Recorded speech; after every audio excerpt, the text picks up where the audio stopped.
Welcome back to another episode. We have a 2-4 for you this time. Equally talented Simonsons. And I'm yes, they stop it. He's he can write, he can draw, he can letter. Next time you're at a convention, ask for Sweezy's Superman drawing. That'll prove that it's completely charming. No. Charming. Is that the? It is charming. she had to have learned something from all the great artists she's worked with, aside from being married to one. She learned a lot. Yeah. Mike, when did you first meet these guys? I heard about WALT when I was living in Boston. I was working for newspapers, the Boston Phoenix and the Real Paper, from 1971 to 1977. And I had a number of friends who were artists. And one of them had trained at the Rhode Island School of Design. And he said there was a guy there that he knew that was going on to work for Marvel Comics. And that was the first I'd heard of WALT. Then I met him later at a convention.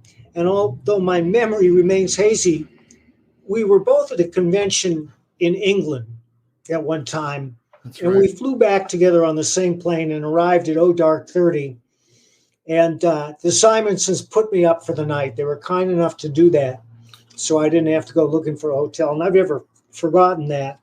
And I've also followed Walt's work ever since. And of course, he's most famous for his work on Thor and for creating Beta Ray Bill. But I think that most of us who have been in the in fanship for a long time know him from this. Hold yours up, Jeff. Hold yours up, Jeff. And this I got when it came out. It's copywritten 1979. Of course, he did this with Archie Goodwin, and it's brilliant work.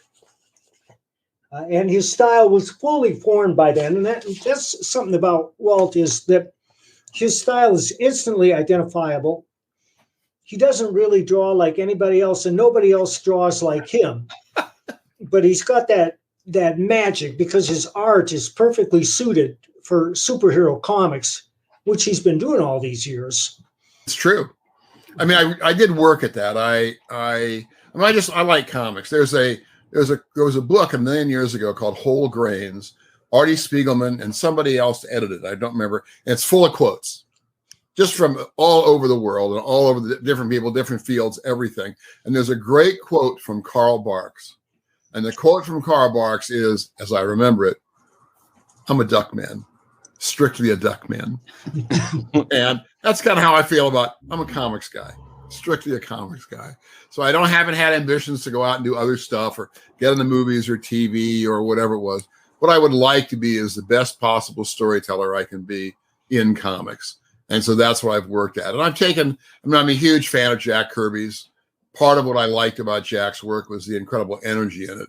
And if I've tried to take anything from Jack, I haven't tried to draw like Jack, but I have tried to imbue my work with the kind of energy I saw in Jack's that really excited me as a reader back really when I was in college was when I discovered Jack.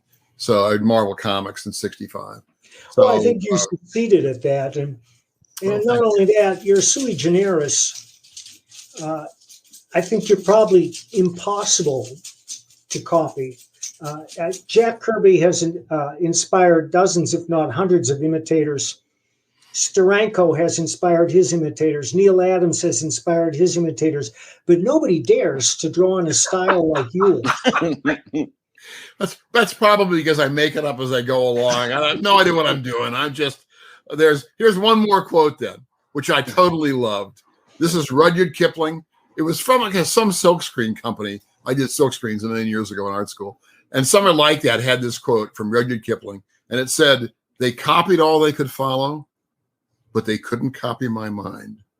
And I left them sweating and stealing a year and a half behind." And I thought that was great. And I will say, I mean, I have influenced a number of people. I know that. Yeah. But I do think that I try to solve every drawing problem as if I've never come across it before. I don't always succeed, of course. I mean, you see stuff I've done that I draw like this, and my stuff's very recognizable. But I try to not fall back into formula as much as you can. After 50 years in comics, that's probably not entirely possible. But I saw other artists in the generations ahead of me whose work had become very formulaic over time. And I mean, they made a living, stuff was fine, it read well, but it was kind of not what I wanted to do if I could avoid it, knowing that if I were around for a long time, I probably wouldn't avoid it. But I have tried to refresh myself as every job comes along in one way or another. Did you ever thumbnail? Yes. Oh, all the time. I'm just about, you won't be able to see too much in this. I don't take commissions mostly, but when everything shut down a couple of years ago, I agreed to do about 14 commissions. They were all single figures on 11 by 17 paper. I probably charged slightly too small amount for them, but I had not done them before, so I didn't know how much trouble they were going to be, or they weren't bad. But I have one commission I'm just starting, which is it's the last one. And it's last because it's technically more challenging than anything I've done before. It's about 44 inches across and 50 inches across and 44 inches high. And I'll be putting this up I have a more detailed drawing somewhere, but this will be an example of the thumbnails where the gentleman who wants a picture of Surtur fighting all of the Asgardians. So I have Surtur standing in a lake of fire in Muspelheim. You can see, where am I over here? Thor over here, Odin behind him. All the Asgardians will be down here. I would like to maybe put all the Asgardians Jack drew, all the individual characters, which would include Magrat the Schemer and Krolla the Duelist, who were in 3 panels. I don't know if I'll get everybody in. A bunch of fire demons fighting as well. And that'll be big. That'll be a challenge to draw something that large. Show them. But that was I don't know if I can bring. I don't know if I can. That's a big around. I'll show you. We can show what I figured. Thanks to Gene Scrocco and Greg Hildebrand, who are good friends of ours. How am I going to do this? I pick up the computer. All right, I'm gonna try to turn the computer around. If I drop it, this will be the quickest interview on record. But we'll try and do it. What I've done is, let me see if I can get this turned around. We'll see if the wires. Shall I turn it horizontal? Can you see it there? Yes, you can. Yes. That giant purple thing. Wow. Oh my camera. Just let me get that out of there. The giant purple thing it's a foam board. It's insulation for the roof or something of that sort. It's 2 inches thick and it's about 4 feet by 5 feet. I have a giant pad of paper that a friend of mine let me take some from. And hang on a second. We ended up getting losing the picture. There we go. Or should be back. There we go. He let me have a giant sheet of paper, which is long enough for 2 of these drawings. That way, if I screw one of them up, I can remount the paper on that board and start over again. But that'll be the biggest piece I've done. And I'm just getting, but that's what the layout was for. I've done a more thorough layout, and I will probably have to go to the old classic route of gridding my layout and then putting the grid on the actual paper and blowing it up in that fashion. So there are some other techniques, this is like old master stuff. Yeah. I'll probably be trying as well, but we'll see how it comes out. I'll be posting bits of that on Facebook as I go along. It's not a secret. So it's going to be black and white? Yes. Oh yeah. I'm a black and white guy mostly. I've done a little color over the years. I think I colored the last 3 Manhunters a million years ago and a few other oddball jobs, a Dr. Fate story that I drew and some other stuff like that. But I don't do much color. And having discovered Laura Martin and Paul Mount and some other guys who are just phenomenal, it's like lettering. I used to letter my own stuff. I discovered John Workman. I tried never to letter stuff again. John could letter my stuff the way I wanted it lettered better than I could do it. I was wondering about that, if that was all him, because you did say you did a lot of your sound effects and stuff too. Was that before him, or did he do all the stuff in Thor? He did virtually all the stuff in Thor. The early work I first got into comics, this would include Manhunter.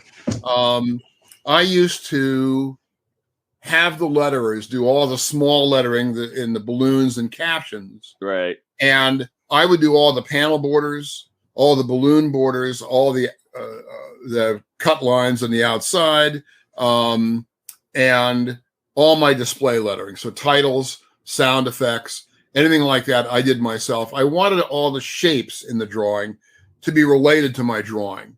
Right. Because, you know, a word balloon in a drawing is really a positive shape inside that panel. And I wanted that balloon to look like it, you know, came from my hand.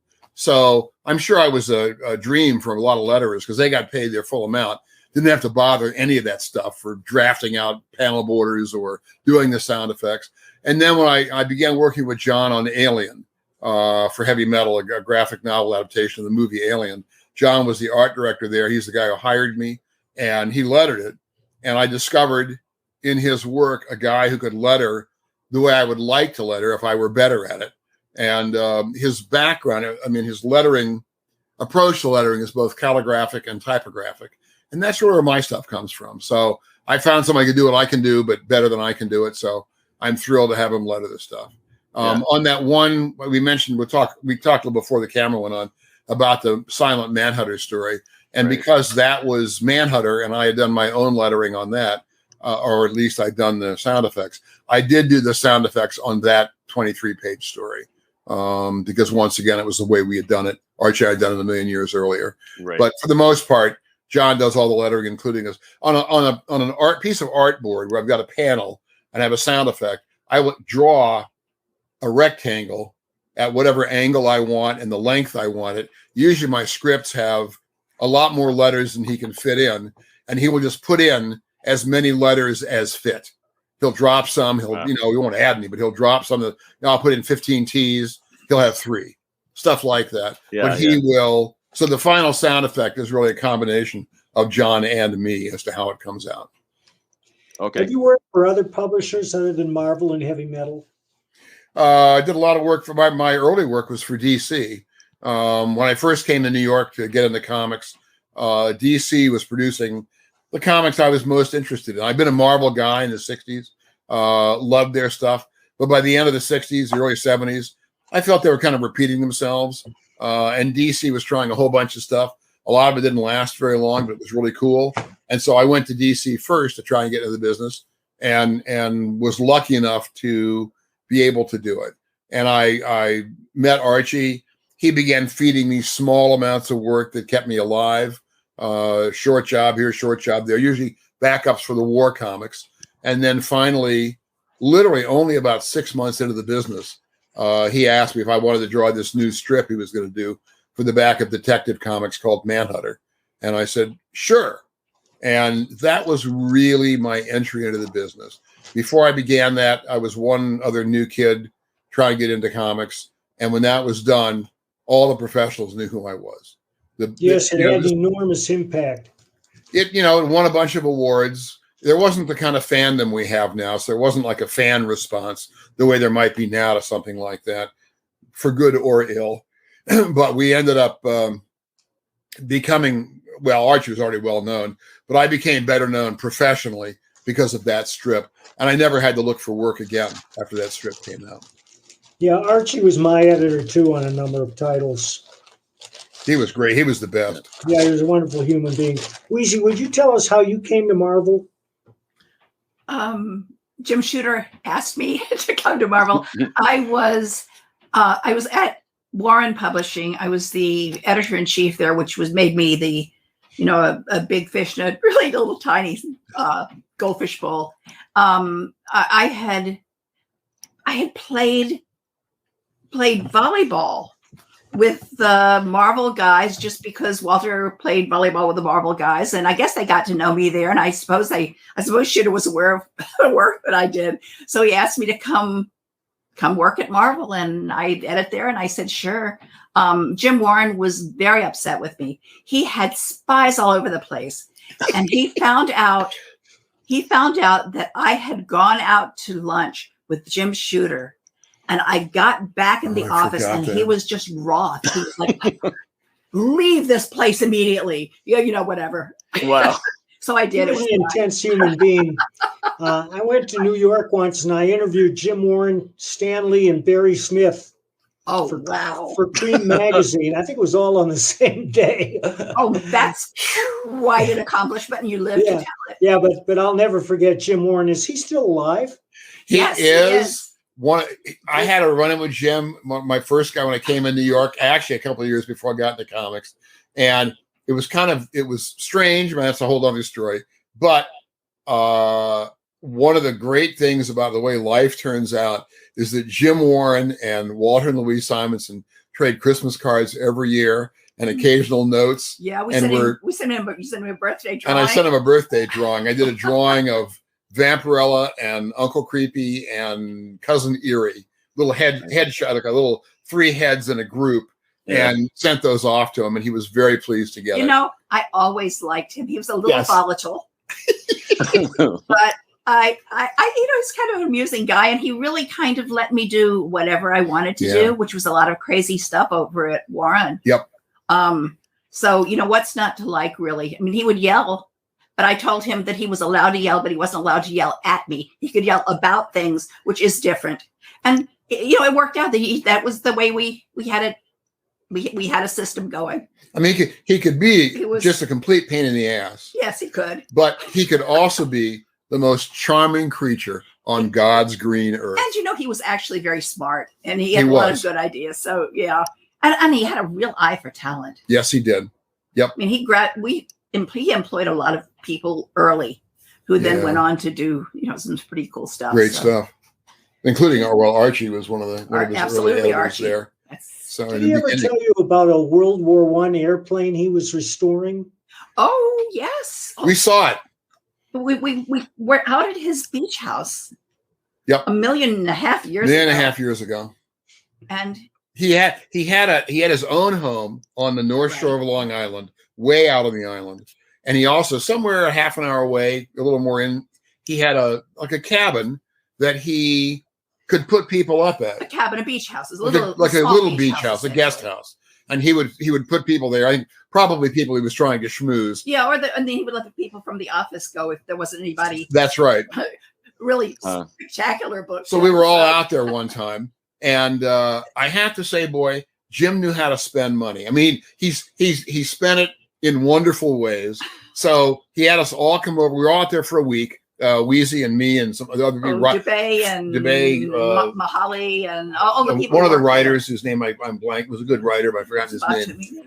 No, it wasn't Toomey. It was one of the other guys. Anyway, he invited us out to his beach house for an afternoon.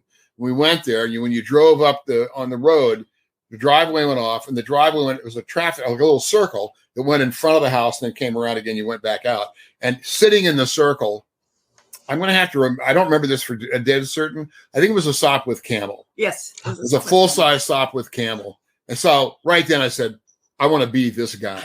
I want to be the guy that has a Sopwith Camel in front of me. Yeah, I'm still working on that. I don't have one yet. He had his own jukebox. He had records pressed, 45. So it had all his, Sing, Sing, Sing by Benny Goodman. And all the songs he liked were in the jukebox. And the back side of the house was on the beach. Right. It faced the beach and the Long Island Sound. And between the house and the beach, there was a deck. And in the deck was a sunken pool.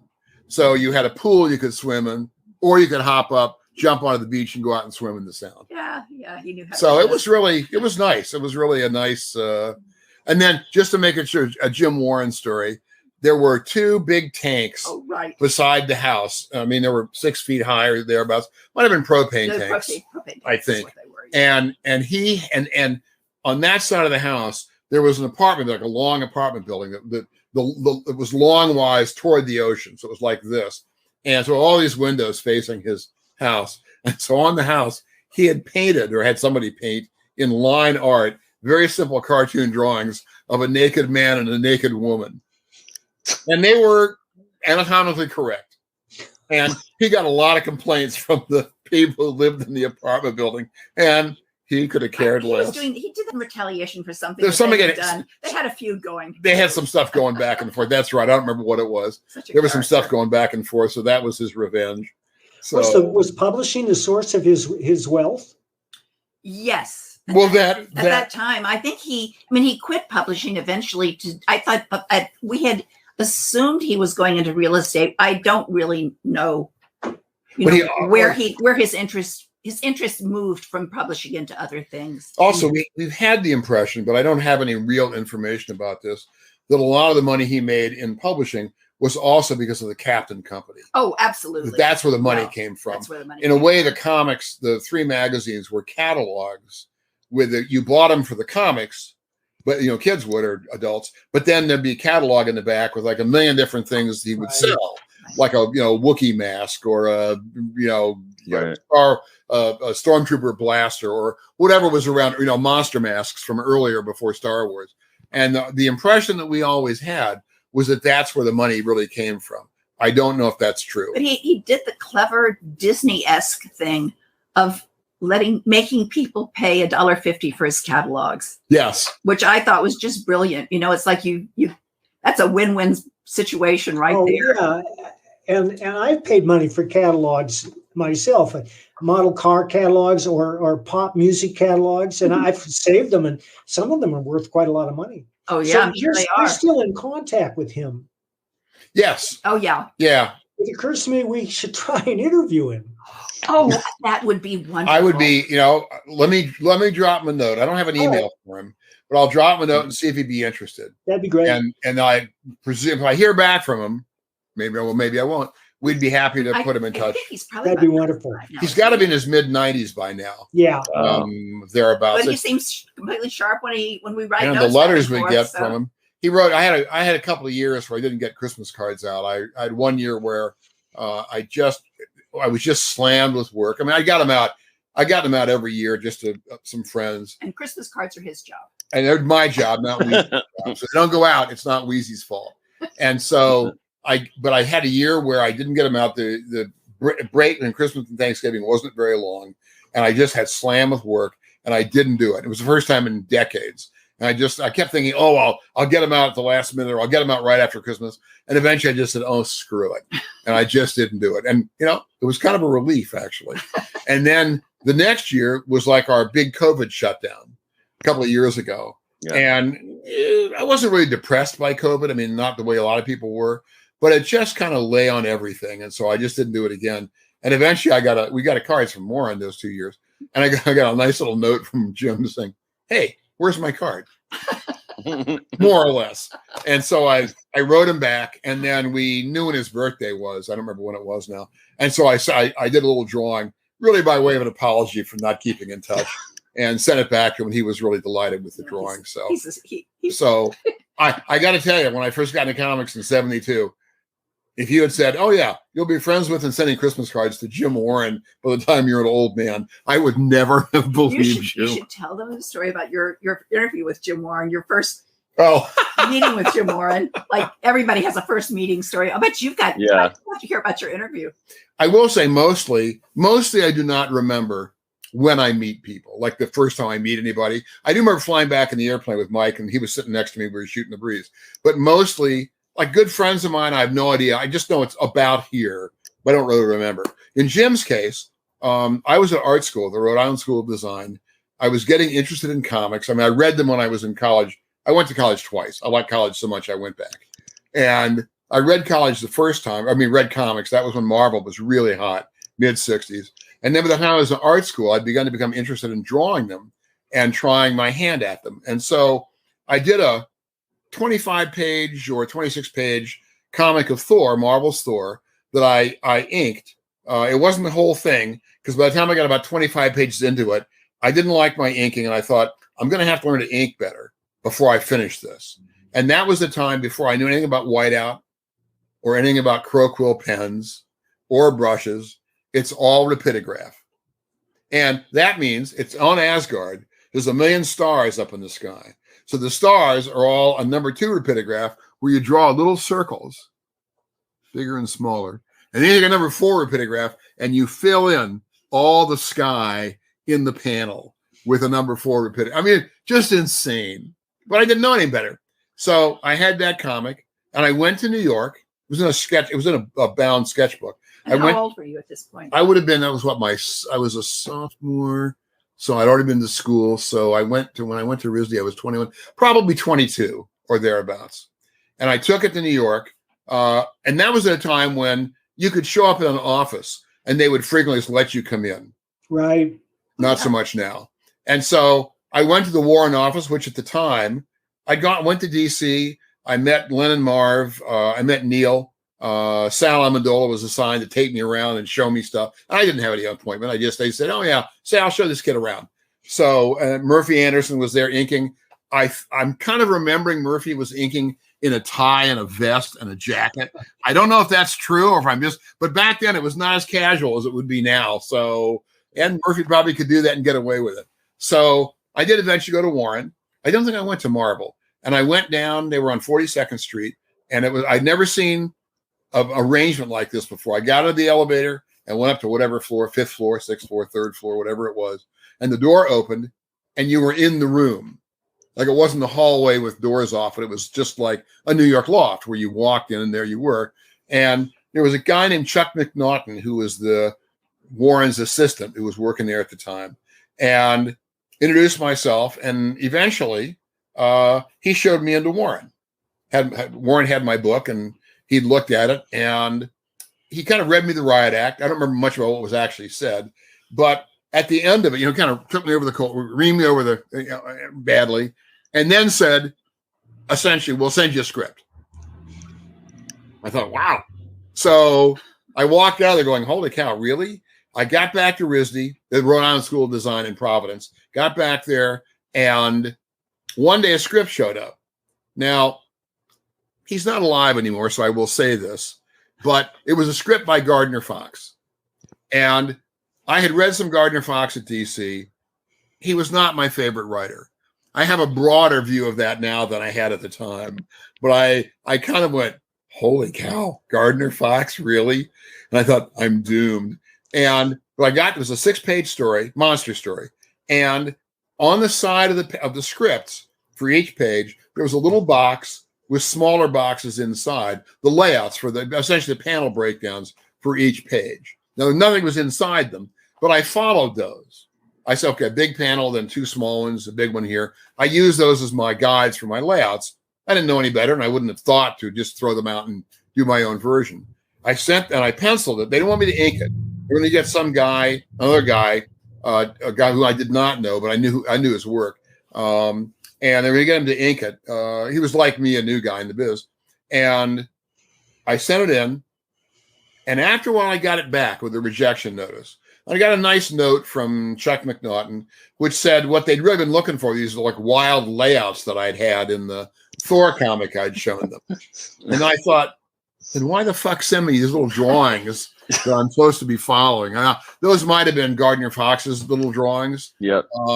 In order for him to figure out how to pace it. I don't know. But I have to say, I'm not ungrateful that my first job in comics was not a Gardner Fox story. Just at least that's how I felt about it at the time. So I have a broader view of Gardner's work now than I had then. But I still have the 6 pages floating around. Now, anybody out there who's on my Facebook pages, I have one, the official Walter Simonson page.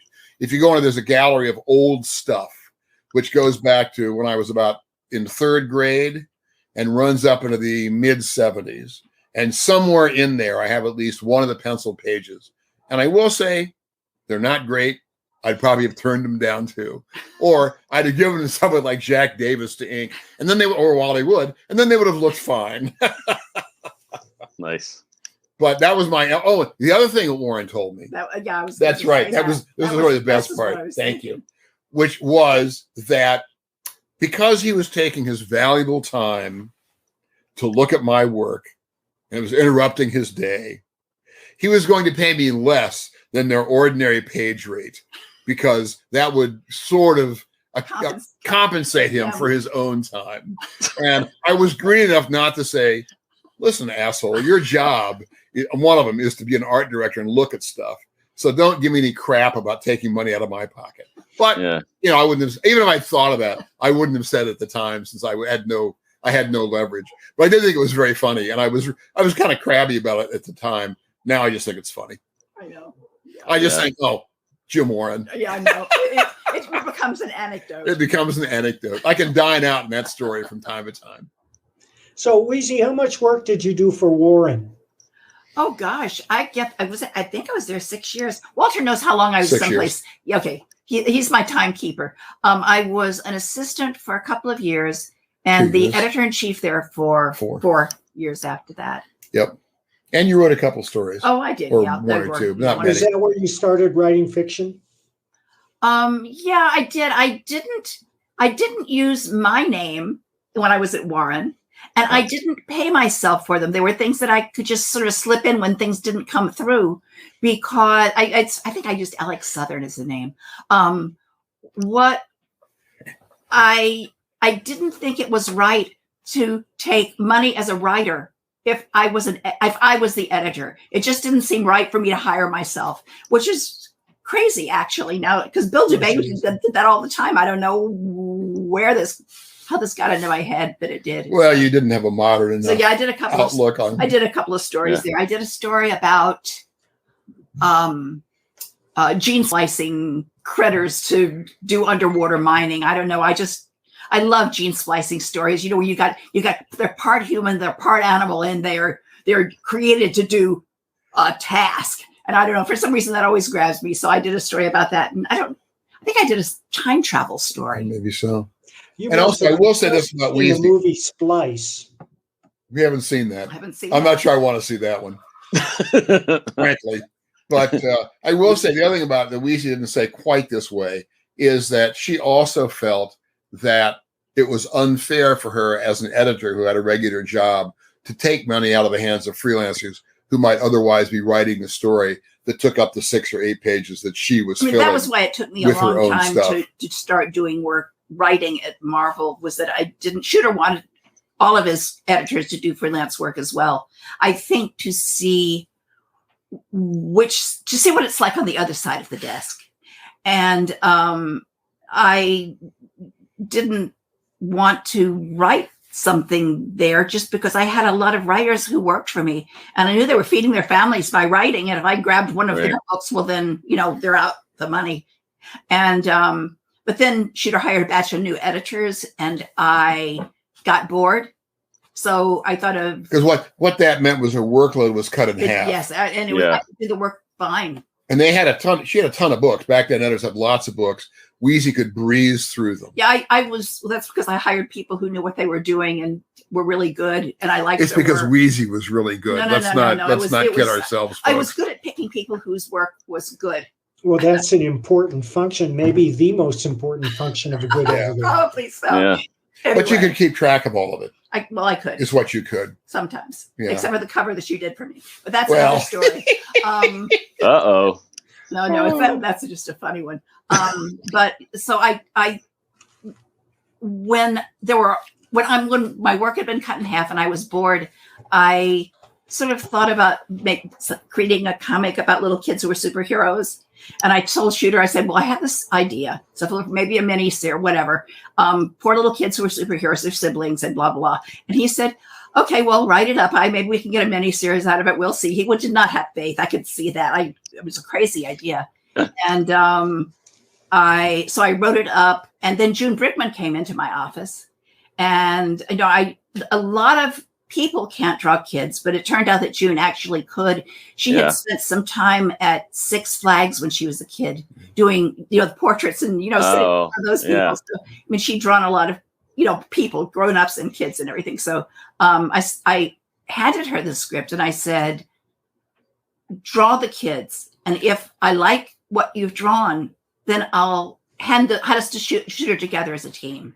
She literally came into the office. Right? She literally came into the office the day Weezy had this thing. It was just complete coincidence. Wow. But that was the day June showed up. Yeah. And so she took it home and she did these gorgeous little drawings. Yeah. And I, staple learned my, my treatment, I guess you'd call it, and handed it to Shooter. And several days later, Shooter came back and he said, okay, you've got yourself a regular series. The first issue is a double-size issue. And I think it's due in 2 months. It might have been 3 months. Anyway, June had never drawn a comic before. And I had never written a full long comic before. But, we managed it. And that was, that's my, I don't know. Even We're talking about Power Pack, right? Tossed right into the deep end of the pool. What's that?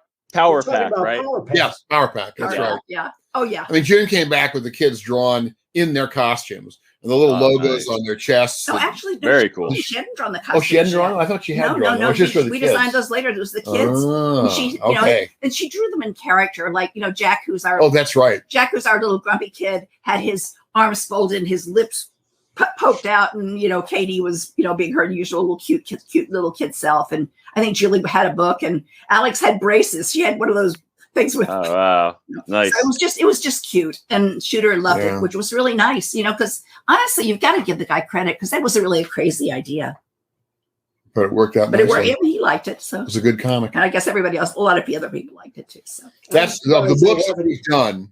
Of the books we've done, that's probably the book that has the most sustained fandom. People now that book's no, like that's not true because Thor. Thor's okay, but there are Power Pack fanatics out there. There are Power Pack fanatics who are. I'm sure you'd have no trouble doing a revival. Well, yeah, we're doing a 5-issue miniseries right now. Oh, cool. So you know, every once in a while they, you know, Yeah. pull it out and They dust come it back off and they unearth the old guys Yeah. and bring them back and put them back up and in tell them. in the old continuity where the kids have grown up in Marvel now. Oh wow, But yeah. my stories are set back in the old continuity. There's, you know, the time that it tells the story of what happened, you know, before they started, you know, they're becoming, you know, relatively grown up The Marvel characters they are now. There's something about doing comics on a long-term basis. I mean, it's true in books and serial books as well, like detective stories, where you have to kind of wrestle with the problem that time goes by. So should you age your characters? Right. Or did they stay kind of, I mean, Robert B. Parker did the Spencer novels. You know, there's an acknowledgement that Spencer's older in more recent book. Well, he's no longer writing because he's dead, but it got older in the books, but it never affected how they behaved or anything else. It just meant when they used guns, they went from whatever they had in the old days to Sig Sauers and Glocks now. So some of that stuff changed, but the essential characters didn't change much. And in comics, that's kind of how it works. I mean, goodness knows, Franklin Richards has been any number of ages at the same time. So that is kind of a problem that if you're on a book long enough, or if your characters run long enough, some people address it, some don't. I don't care myself. I'm not wedded to the idea, oh, it's been 10 years. This guy has to be 10 years older. It's a comic book. Relax. Yeah. But in Gasoline Alley in the newspaper strips, people grew up and I know that's what made it an unusual strip. And, also, For Better or For Worse by Lynn Johnston. The characters in that aged as they went along. The kids grew up as she went along in that. So there are different ways to tackle that problem. Didn't John Byrne say it's like 7? He thinks that it's 7 human years to a comic book year. That's funny. Oh, there was some. Yeah. I would analyze it like that. I would never even occur to me to analyze it in that sense. But there was something. That works. I'm sure he has some formula for working like that dog out. years. Dog years, yeah. Novelists do that more frequently than comic book creators, because I think one of the reasons is that the comic book, your readership is constantly turning over, and the people are familiar with the characters at a certain age. But, you know, a lot of writers were inspired by John D. MacDonald, as was I. And his Travis McGee character got older as he went along. And then in the last one, The Lonely Silver Rain, he learned that he had a daughter out of wedlock who came to live with him, and that kind of put a cap on it. You know, I don't know. I loved the Travis McGee stuff. I read it a million years ago when it was coming out, more or less. I don't know if I've read that one. Now I'm going to have to go, we get done here, I'm going to have to go look. I'll pull up John D. MacDonald, pull out his stuff and get a good look at it. But I enjoy his work. I don't know in my case that it would be influential, especially. I was probably reading it really before I thought about comics, but I remember Denny O'Neil wrote an essay once about those kind of books, and he regarded the Travis McGee work as the Taj Mahal. I did too. That was like the pinnacle of that kind of writing and that kind of series. And there's so many series today that are inspired by that. Like there's a guy named Randy Wayne White, who's a marine biologist that lives in Florida, who's got a character called Doc Ford. Randy Wayne White, when he was 20 years old, he wanted to be a writer. He and a friend took a boat and and beached it on McDonald's beachfront property. And they didn't know the guy from Adam and said, "Hey, Mr. McDonald, we're big fans of yours. We want to be writers." He took them in and he showed them around. They had a long afternoon. Wow. And now Randy Wayne White is turning out novels that are in that mode, although his character is very distinctive and no one would confuse him with McDonald. But I recommend those books. Good for him. And good for McDonald for taking him in and showing him around. That was terrific. It must have been transforming for him. Yeah, I bet it was transformative for sure.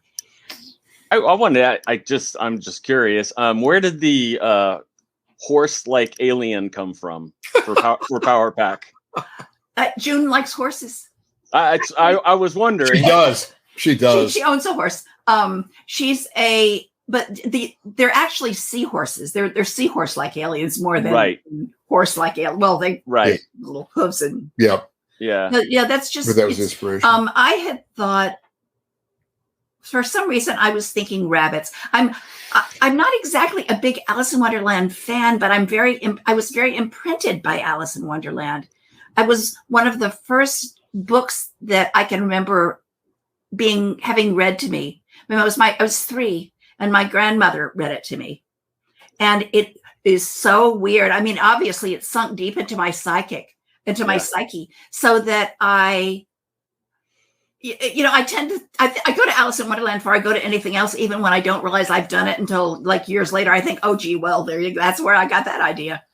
So I had thought that the aliens were white, as in, shining white, but I had thought they would be rabbits. But I didn't tell June what they would look like what I thought they'd look like, because I'm not the person in charge of that. I trusted her to come up with something really cool, and what she came up was much better than bunny rabbits, for God's sakes. I don't know what I would have been thinking, but anyway, so that was she drew something she loved drawing. Yeah. Now you could tell. I wanted to ask Walt too. I'm interested in some of your art style choices with some of your explosions and things. Like they almost look like Art Deco or something. Like the style of the. I'm just wondering where you came up with. I mean, I can see some of the stuff with the way that Kirby and some other people did things, but I'm just wondering, because that was, like you're saying, that's very much part of your style with making it exciting and things like that, and with all the extra kind of lines and energy and everything. But I'm just wondering where, because you did that a lot with a lot of the circles and a lot of explosions, and I don't know. I was just wondering where that came from. I like circles. I use them a lot. I think partly, I don't know about Art Deco. I mean, I like Art Deco. Probably some of the stuff that I've done over the years, many years ago now, this is like 30 years ago or more, we were still in the city, probably came out of Russian constructivism. Yeah. I'm a big fan of some of that work. I had a book from many years ago that had a lot of the movie posters from the constructivist era.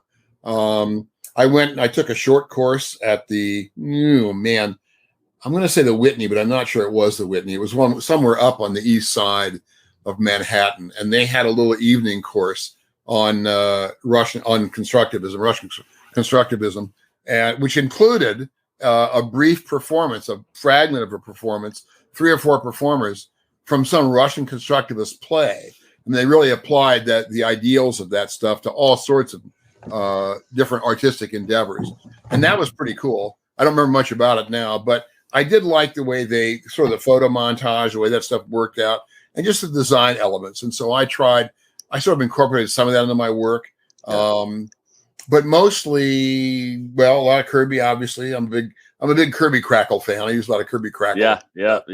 But I also, I want the explosions to be. To be something.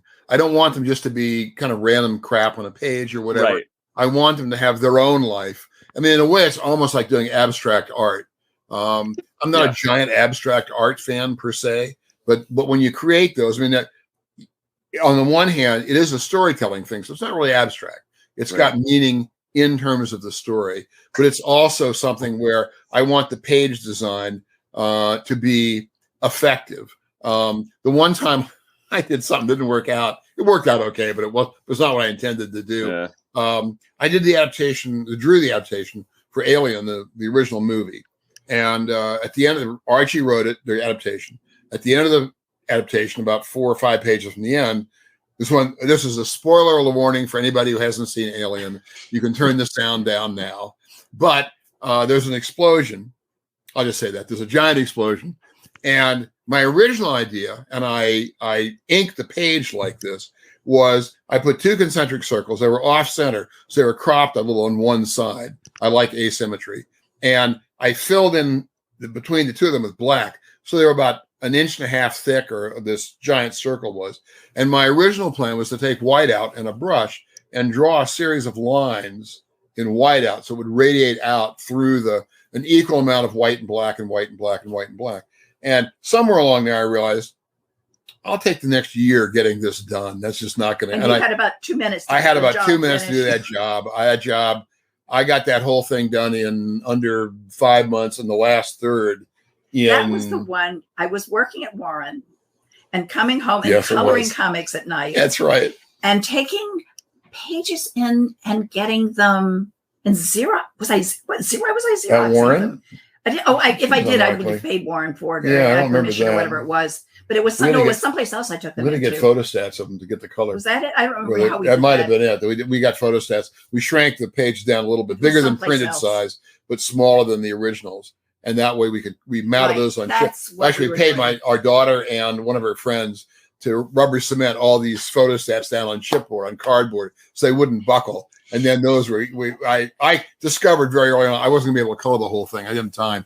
I colored the first 8 pages, and then I could see it wasn't going to work out. So I hired Wheezy and Polly Law, who worked up at Continuity, and a good friend of ours, Deb Pedler, who was out of Pratt, and they did all the coloring from then on and the rest of it. And the color was Dr. Martin's dyes, and it was just laid down on top of the photostats. Oh. So those became the originals that were actually photographed for the book. But anyway, this explosion, I said, this is just not going to, I can't do it. It'd take too long to do it. So I had a little airbrush that I used for building model kits, putting camouflage schemes on Spitfires and stuff. And so I just used that, and I just airbrushed an explosion, which I've never done before or since. And if you look at the printed version, if you look really closely, because it was done, I did it over the photostat of this black circle. If you look really closely, you can see a little bit of green coming through the explosion where the black was. You have to know it's there. You'd never notice otherwise. Yeah. And that would come out that way. And the funniest part about that was over in Spain, they printed this in a lot of different countries, and they printed it in Spain. But in Spain, they printed it in black and white. They used the black and white films for the comic, not the color. And the result is that explosion. Here's this giant, it's a big donut of black. That's all it is. It doesn't have any blast lines. It doesn't have anything to indicate. You're going, why is this donut here in the middle of this story? Do you still model? What's that? Do you still model? I haven't for a long time. I did a lot in high school, a little after that. I was really, as a modeler, I was really into World War II single seat fighters. Actually, you've got some up there. Those are snap togethers. Yeah, I have I don't know if you can see it. On the top of Walter's studio, which maybe. So there's an ME-109 and let me see. It's over here. Pursuing it is a P-51. Wow. And they were big things that Toys R Us sold many years ago. They're snapped together. They're about 4 pieces. You snap the wings on the fuse. But they're really nice. They're pretty accurate as far as I can tell. They're actually fine for using as reference. And so I hung them up out of my ceiling here and just have a perpetual dogfight over my head. So I haven't really built models. When I did do some, depending on the book I was doing, when I did Battlestar Galactica many years ago, I drew it, and eventually I wrote and drew it. Let me get you back in here, Louise. Sorry about that. Hi. So I went out and bought all the models I could find. They had a Viper. They had the Galactica, they had a Cylon base star. Oh, and they had one of the, whatever the Cylon fighter planes were called, whatever the name of those things were. And so I bought all the kits, threw them together. The Viper I actually spent a little time on and painted it and decaled it. The others I just mostly spray painted one color so I could see the light and the dark on them when I would put light on them for effect. And I did that a couple times. I didn't build any of the Star Wars models much, but I did. I bought as many toys as you could get the Millennium Falcon. You could get all that stuff. So I bought a number of those toys. I had a real nice R2-D2 that was about so high. I have no idea what became of it. No longer around, as far as I can tell. But a lot of that stuff, I will say, the Lucas people were pretty accurate. I gather they were probably pretty careful about what came out under their name. So they were accurate enough. Although those days are gone. I just saw a post probably on my page. I put up a page that showed, what was this in the Millennium Falcon? Well, or somebody posted it. Al Williamson's page, I think from Star Wars 50, the Marvel Comic 50, and it's the Millennium Falcon flying toward the viewer. And some guy notes, clearly he was using the Kepler Zorniplex model of the. I don't have any new. I don't have any idea. Al collected all that stuff. He was a fanatic for getting that, and the action figures and everything. So we did the newspaper strip and other stuff. When you did it, Tom Palmer was your inker. That's right. Tom inked it. And Tommy, his son, was such a fanatic. He was like 6 or 7 years old at that point. He was crazy. He was such a fanatic. He would sit beside his dad and make sure his dad got everything drawn just the way it ought to be drawn. If you screwed up the Millennium Falcon, Tommy would let him know. And today, Tommy is an editor somewhere. Yes, he did. He actually was an editor for a while. I think he has his own company now. He may have his own. He does maybe web stuff now. Yeah. But he was on his dad to make sure that stuff was accurate. Yeah. And we tried, within the confines of doing a monthly comic book, we tried to get all that stuff as correct as we could. And so we had all the models and all that stuff. It was fun. Mm-hmm. Well, what are you working on now? I just finished the Power Pack miniseries, and I just did a 3-page story with June for the what was it called? Scott Doombeer is putting together through Zoop, through one of the crowdfunding companies, a Sunflower Seeds. It's called Sunflower Seeds. That is a comic designed to raise money for Ukrainian refugees. So you're telling me there's a new Power Pack comic in the works with June Brigman? Oh yeah, it's a 5-part miniseries. It's done. Oh, so it'll be coming out. Yeah, June has a couple of panels posted on her page every once in a while. Yeah, I guess mostly Marvel doesn't like it when you do that kind of thing. Yeah, but they're pencils. Yeah, I've had guys at companies explain, we don't want this stuff to come out first because we want to be able to release it at the right time. And my own feeling really is you're going to have to really convince me it's not going to affect sales if I put a picture of a cover I've done up before Marvel releases the image or DC. I mean, I don't do it. I don't want to bite the hand that feeds me. But I also figure, really, you're going to lose sales because I post this. My feeling is Walt Simonson fans are all going to go, quick, run to the comic store and order this comic book now in case they miss the announcement when Marvel makes it. So I don't really believe that. But we do have a theory. This was Wheezy's theory. I won't be specific, which was that a lot of stuff companies do is not so much about creative endeavor. It's about control. Yeah. That the product they manufacture is largely controlled and comics are secondary. It's manifested through comics. Yeah, manifested through comics. And I have to say, as I watch things happening around America, I kind of feel the same thing is true for a chunk of America, where it's really about control. It's not about other stuff. But I'm not going to go there any further than that. That's just, I hadn't thought about that before. But there is a certain element of control that I don't know really has any effect on the sales.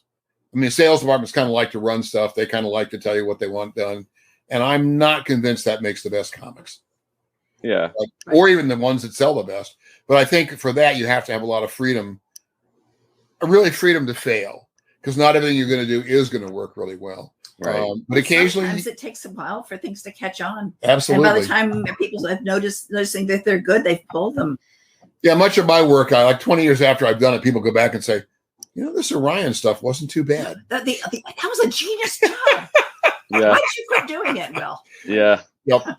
Yeah. I'm doing a Superman thing too, a Superman story with John Bogdanov. Oh, cool. Yeah. So I'm drawing an 8-page story for the Ukraine book of the Star Slammers, which are characters I invented. cool, yeah. I remember the Star Slammers. So I'm doing a new Star Slammer story for that with Old Rojas, the character I did in the 5-issue miniseries. So that'll be in that book. And then we just did, well, over the last year and a half, 3 issues for Marvel, 2 of X Factor and 1 of the New Mutants. They've all come out, but they were, Weezy wrote them and she set them back in her old continuity. Yeah, that was the I don't know what they wanted to do. Apparently, that sort of thing sells. Yeah. We have no idea about the business model of comics anymore. We don't have a clue. As we're told. So that's right. If the check clears, I'm good.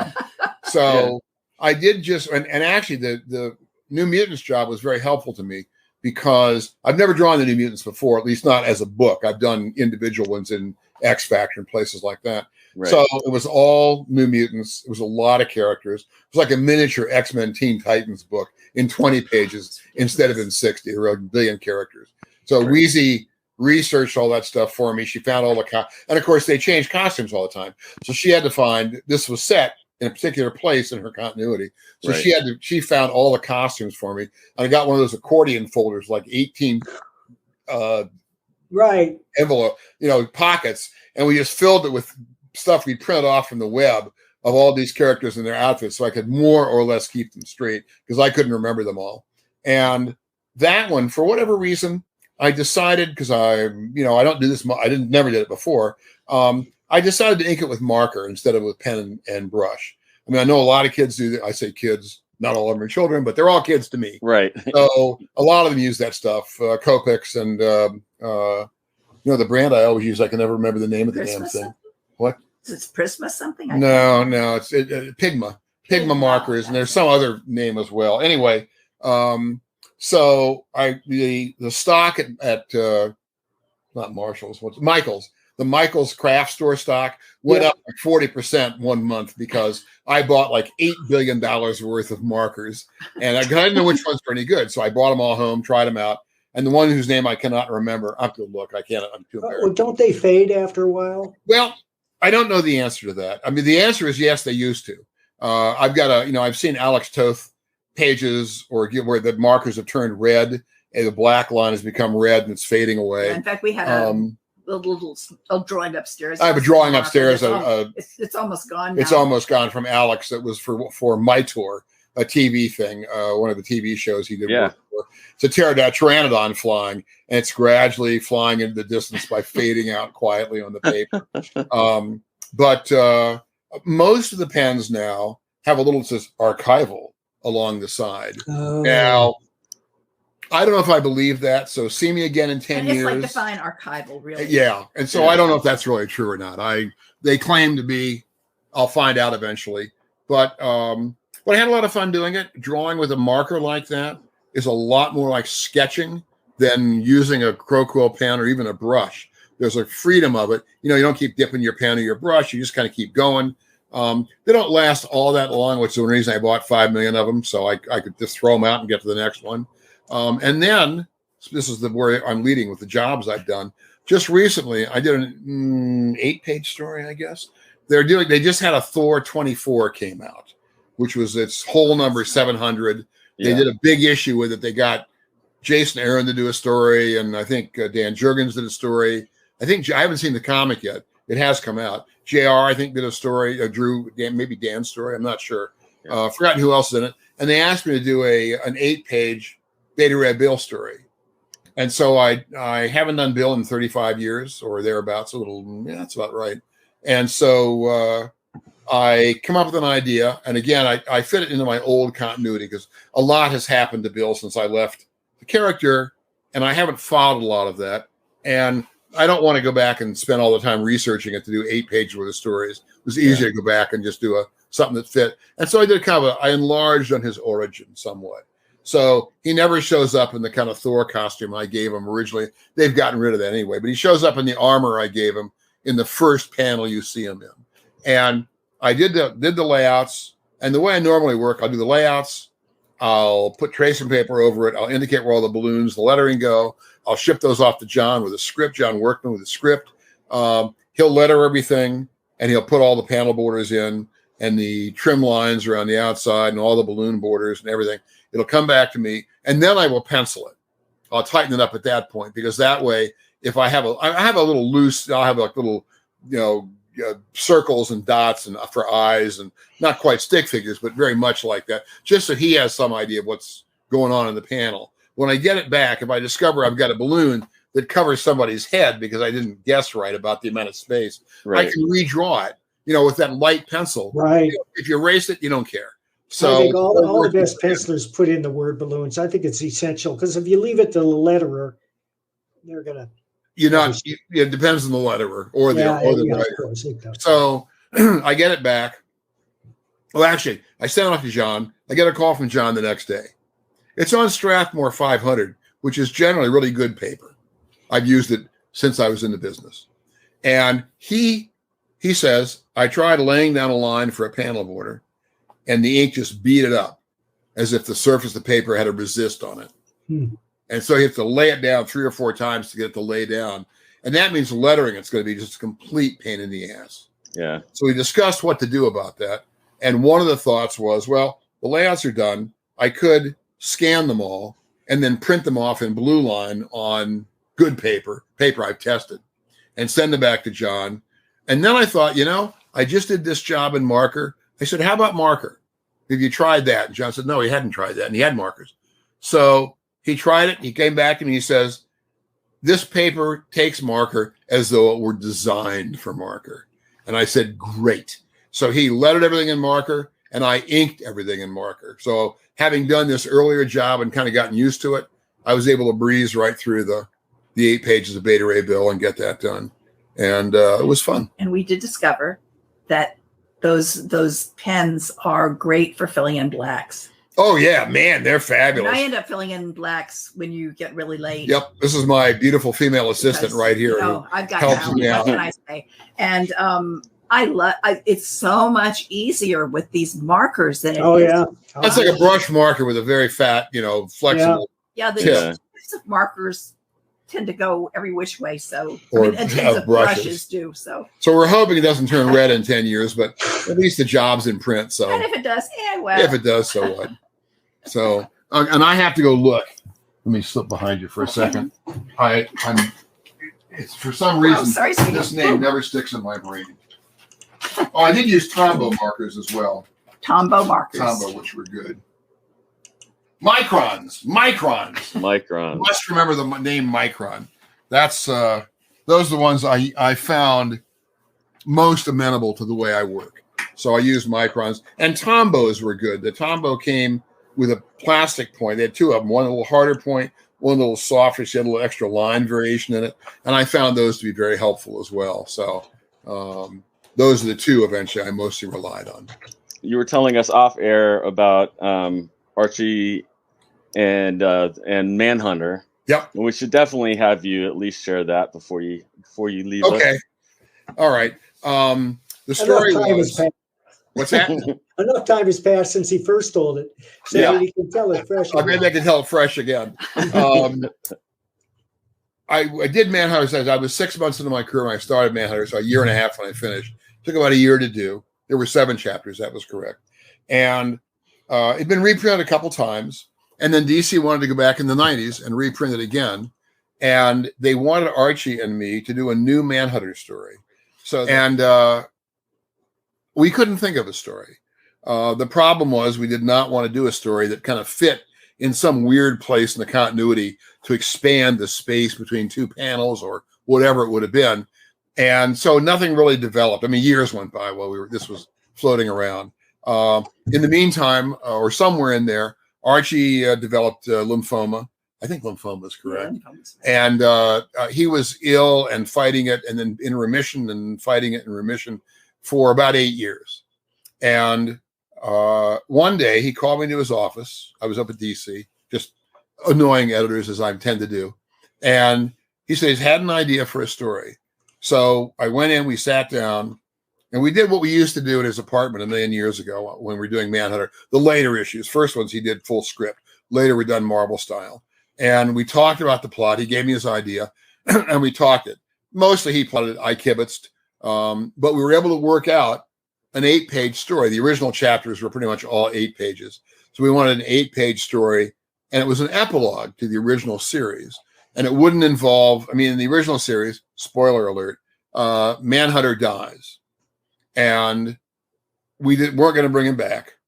But he had an idea for something that would be logical to happen after Manhunter was gone. And it included Batman, which was just cool. It's cool to do Batman. So, and Batman's familiar with Manhunter because he and Manhunter appeared together in Manhunter's last story. So we talked it all out, got it ready. I went back to the plot, and I had other work I was doing. So I spent a couple of months. I drew a couple of covers that I didn't like, although I look at them now and I go, what is wrong with you? These look fine. But sometimes the stuff you do just doesn't look good to you right then. 6 months later, you're thinking, what was I thinking? So I had that stuff. I had a few other sketches and some other stuff. And then one day, Paul Levitz, who was I guess publisher at the time, or editor-in-chief, whatever Paul's rank was, an old friend I'd known since he was first at DC, he called me up, I think on a Sunday, and he called to tell me that Archie had died, which I thought was very kind of Paul to let me know, just to call up like that. And I didn't learn about it in the web. I didn't find out about it from a friend. Well, I did find out about it from a friend, but not just kind of randomly out of the blue. And it was a shock because Archie had been so ill off and on. It wasn't really a surprise, but it was a shock. And I just figured that was the end of Manhunter, because that character, to me, that particular version, it's me and Archie. So I'm not going to write the dialogue. I'm not going to do a story somebody else is going to write the dialogue in. I'm done doing Manhunter. I thought, well, that's the end of that. And a couple of months later, I don't know, it came up somehow. We were talking about it. And she said, well, could you do it as a silent story? And this is why my belief is I married the best editor in comics. Because I thought, wow, I wouldn't have to put the words in, but I could tell the story. So I got a hold of DC, and DC said, I explained what I wanted to do, what I thought, and they said, yeah, we're game to do it. They gave it to Denny O'Neil to edit. So I filled Denny in. He was completely hands off. And I did it as a silent story. I began doing thumbnails to start with, because I really had no idea how long it would take. I knew it would take longer than our original 8 pages with no words. And there were a lot of things where I had to kind of do gestures and things that would carry the story that I wouldn't have done originally, wouldn't have had to bother originally. And I must have redrawn the first 4 or 5 pages 5 times, because I'd get started and I'd get into it, and then I could see just the pacing, it just wasn't working out. And I'd start again, and on about the 5th time or thereabouts, I got into it where I began to have it flow for me. And by the time I was done, I had 23 pages that covered the whole story. And I did my own sound effects. I'd done my sound effects back originally, so I got to do them again. I was willing to and I lettered those myself. I didn't give them to John. Since I'd done the originals, I wanted to letter them in this job. And I used them to help tell the story in a few places. I felt I wasn't cheating too much on that. And I got it all worked out. And on that one, I don't remember. That might have been Klaus Janson may have colored that. I'd have to go back and look now. But because he did color one of the reprints of Manhunter, and it may have been that one. Anyway, I was able to get it all worked out, and ultimately the book came out, and it came out with that story at the end. And it was cyclical in that in the last panel, Commissioner Gordon and Batman are walking off panel, kind of walking away, like Humphrey Bogart and Claude Rains at the end of Casablanca. And Commissioner Gordon kind of wants to know, what the hell's going on? What was all this about? And so what I did, since I have my original Manhunter pages, most of them still, I took the first page of Manhunter and I scanned it, or maybe back then I Xeroxed it. That might be a Xerox days. And I pasted it into the last page. So that's actually the original Manhunter page there, with Batman and Commissioner Gordon walking below it, and Batman is gesturing. I don't know if I actually put a word balloon around that panel or just had it up the page or had it up there, but clearly, I hope it's clear, he's telling Commissioner Gordon the story of Manhunter, which is so the last page of that job is more or less the first page of the original series. I'll tell you one more story if you got the time. Yeah. Sure. If you don't, it's okay. Yep. Go ahead. All right. This is about the cover for Wheezy. She mentioned it earlier. Come on. Yeah. Oh, that Which that was story. Okay. Wheezy was handling a lot of books at the time. This would have been 82. Handling a lot of books. And except for this one instance I know about, she kept everything in order, everything in line. It was all in her head, everything, who had the I pages. did have charts. Well, it had charts, but who had pencils, who had inks, who had color, where the lettering was, all that stuff. Yeah, I could remember that And- back in the day. Lord, I couldn't remember it now. Oh, and at the time, I had a studio. We were living on West 71st Street, just off Central Park West, and I had a studio with some friends of mine down on West 29th Street, between 7th and 8th Avenues. Well, at the time, 82 was probably Howard Chaykin, Frank Miller, Jim Sherman, and me. And I'm not sure Frank was in still at that time, but maybe. Anyway, so I went, Wheezy would get up in the morning and we'd get Julie off to school, and she would, and then Wheezy would head off to the office. I'd head down to the studio. And frequently, when I'm at the studio, the first thing I would do is spend a couple hours reading a book. And then I would kind of get around to work. Howard would come in, Frank, they'd be at work on the desk 3 seconds after they were in the door. But I'm lazier than they are, so I'd read a novel, or I'd read part of a novel, and I'd get to work. And I got in, and I get a call from Wheezy. You want to explain this part? Or so? And she had a Conan book. She had, several books going out that day. One of them was an issue of Conan. And she had discovered she'd forgotten to commission a cover for it. Yeah, it wasn't just that. It was that we were using inventory, adapting inventory that had been in the drawer for who knows how long. We were to take an old Tarzan story and turn it into a Conan story. We just had this pile of stuff that used to be stories, and we were supposed to make some other kind of story about it. So I think it was a Tarzan story. I don't remember originally. that. I take your word for Back it. in the olden days. I did Tarzan stories of Galactic. I said I didn't get a cover for this. I blanked on it. And you said, what's in the story? That's right. She called me up and said, I need a cover. I need it today. And we were across town from Marvel. Marvel by then. It's who you know. It's not what you know. Yep. So Marvel at the time was on Park Avenue South at 28th Street. So they were almost straight east of Upstart Associates, my studio. So I said, all right, what's in the comic? I said, oh, look, whatever job I was working on, before I was doing Thor, whatever I had to do for Marvel, you have to talk to Virginia Ramita, because Virginia, John's wife, she is the schedule keeper. And she was a dragon. She was great. We loved Virginia. I loved Virginia. But I said, you talk to Virginia, and if it's okay with her that my whatever job I'm doing is going to be a day later, I'll do the cover. If she doesn't approve it, I'm not doing it. I know I'm married to you, but I'm still not doing it.